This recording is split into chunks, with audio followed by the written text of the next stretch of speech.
There's some beautiful white sand beaches here and shells.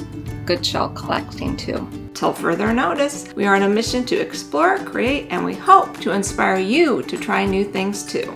For the last couple of months, we brought you along with us as we traveled from Florida to Colorado. From sea level to 10,000 feet. Once again, we were reminded why we love traveling cross-country by RV. Your cabin in the woods of Mississippi awaits you. Got the fireplace going, the lake's right there. There's always new places to discover and experiences to be had. Welcome to Blue Ridge. It's kind of pretty here. We're doing the apple gleaning. I'm a good gleaner. Enter at your own risk. We're up probably 100 feet. We've got another 60 to go. I feel 20 years younger. Of course, no RV trip would be complete without a few mishaps. Houston, we have a problem. Where's our truck? And the DPF is the culprit. Almost $12,000. Everyone say a prayer right now that we don't have any holes in our roof. But the best part is the people you meet and the memories you make along the way. And this final stop of the journey is no different. Welcome back to Florida. It doesn't feel like fall anymore. 9 weeks, 15 border crossings, 5,249 miles later, we're back in Florida. By the time we get home, it's going to be 6,000 miles of travel, and most of those miles we were landlocked with very little water around us, so it feels good to be back at the ocean. So for the last stop of this season of travel, we treated ourselves to a couple days at the beach at St. Joseph's Peninsula State Park. Technically, it's T.H. Stone Memorial St. Joseph Peninsula State Park. A little bit wordy.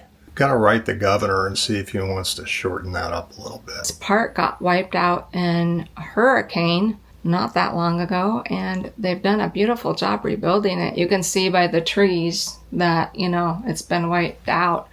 But we've got a full hookup site, we've got white sand beaches, there's a cool boardwalk, and we got some shelling in. Good morning. It's early, especially since we're adjusting from 2 hours earlier mountain time to back to Eastern time. It's pretty rare to see you up at sunrise, but it's worth it because we might catch that flock of pelicans flying down the beach, and I got my camera, my good camera today.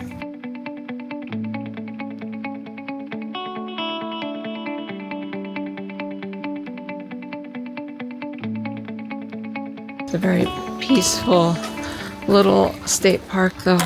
I wake up hearing birds in the morning. This isn't one of those romantic walks at sunrise. Have you noticed he's left me in the dust?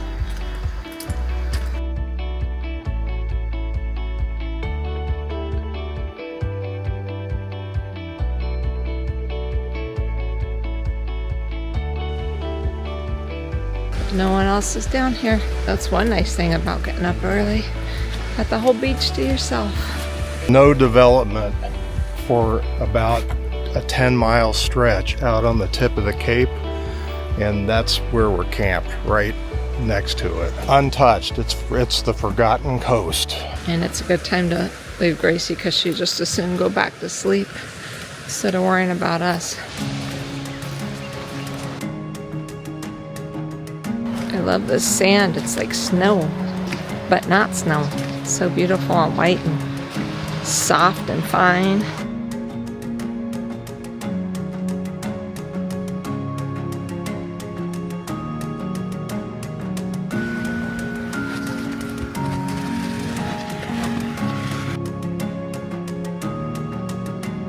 Wouldn't it be nice to walk hand in hand on the beach with your husband? Not when he's a photographer, it's not.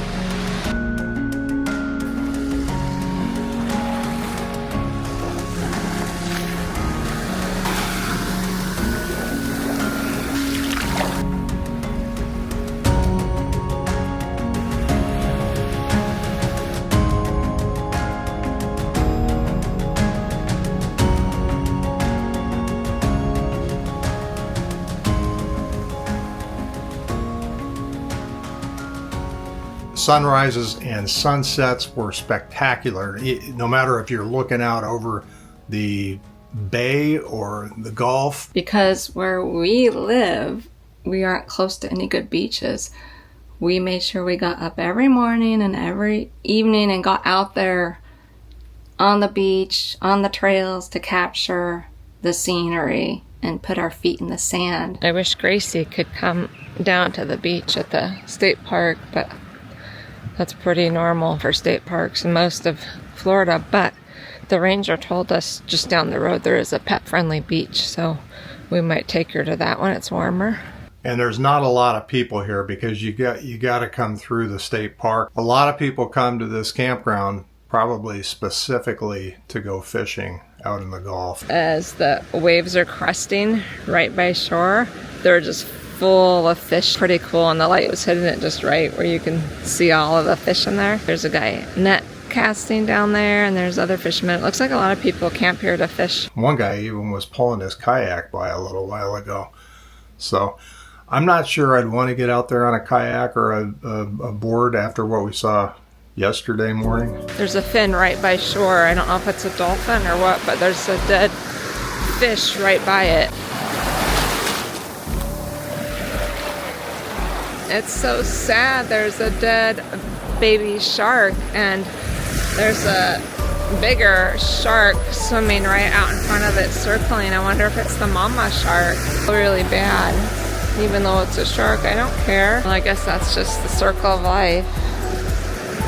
Not what I wanted to see first thing in the morning, but it was kind of National Geographic-y. I said a little prayer for our baby shark and assumingly mama shark. You guys can correct me if I'm wrong. Yeah, the only way I'm wading out into the water to go fishing is with Kevlar boots. Don't let that detour you. There's people way out in the water past where the shark was fishing. And there are other beaches in the park.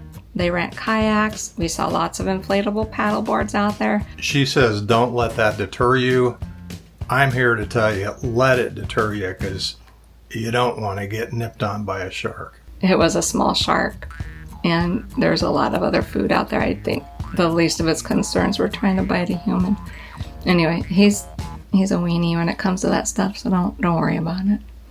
I mean, if you get bit by a shark, don't come calling me, but I'm just saying. And this is a destination you definitely want to bring your bicycle with you, because they have bike paths that go for miles.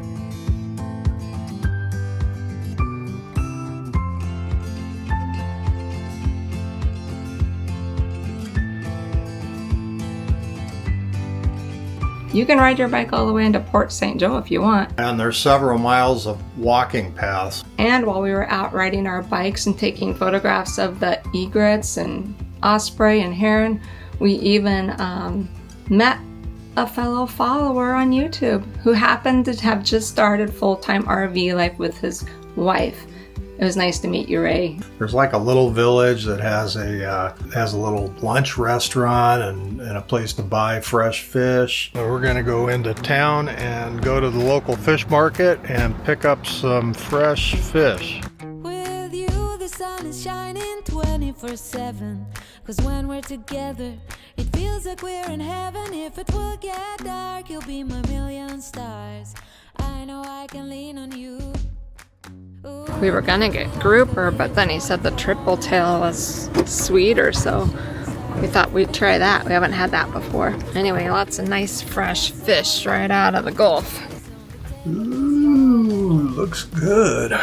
Tomorrow I think we're gonna go out for a drive and check out the town of Apalachicola, because it's supposed to be artistic and dog friendly and whatnot, but it's a bit of a drive.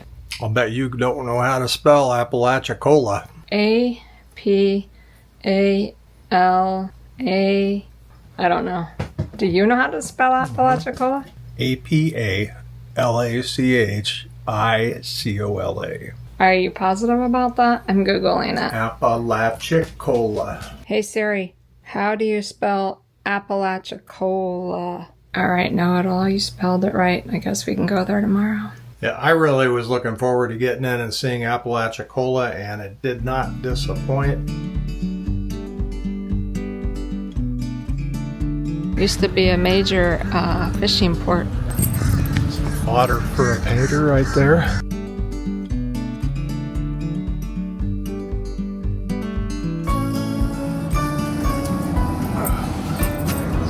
think I can handle being a local here. It's cute. This will be my spot. You got cup holders. Can watch the people going by.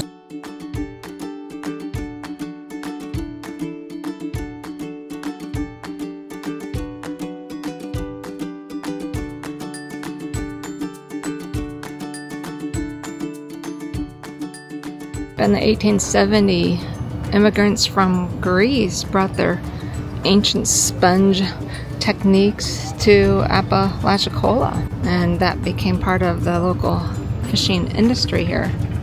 Pretty cool. We love this historic stuff. This town's cute.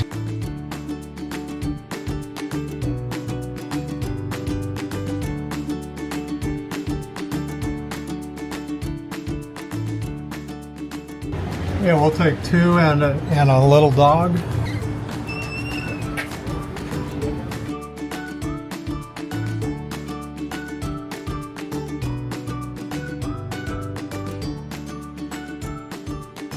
It was one of the most dog-friendly places we have been to on this trip, or in Florida. Most of the shops let us bring Gracie in. She got to go to the restaurant. It was the cutest, most charming little town. The Victorian houses, the history.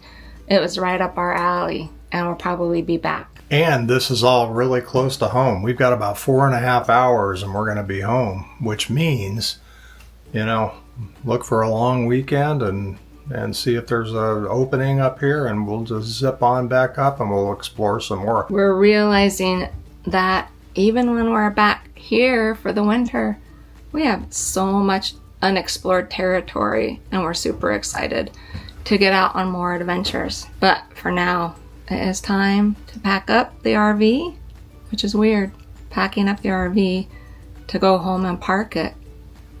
This is all strange, this part-time RVing thing. But anyway, 4.5 hours and we're back to our home for a new season of life. New things to do. Chores, art studios, more RVing, more exploring, family time, and some more projects around the house. Gracie, are you ready to go home? She's so accustomed to RV life. Again, we're kind of curious if she's gonna realize where we're at when we get home, and if she's going to be excited or confused. But yeah, we kind of just slipped back into our old RVing habits. Are you ready to end our adventure for now? I am. We met a guy yesterday in the streets of Apalachicola, had a t-shirt on that said, "I'm tired and everything hurts," and told him I need one of those t-shirts. To your left, a smidge. Smidge. Straight back, looks good. Let's try not to forget the trash this time.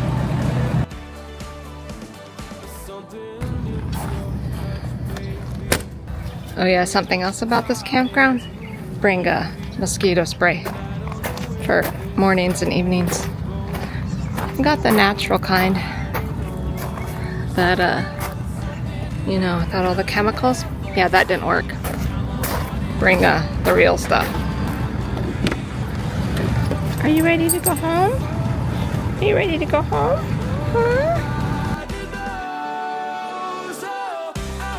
Fool me once, fool me twice.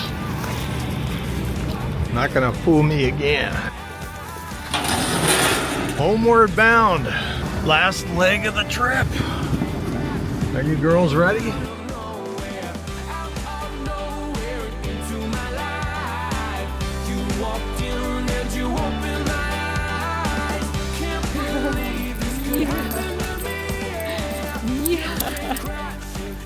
Oh, feels good to be home. Let's take a nap. Yeah, we are. Be careful, silly. We're home. Hey, babe, I got you a present. Well, looky there. Hey, that's my new favorite shirt. Check it out.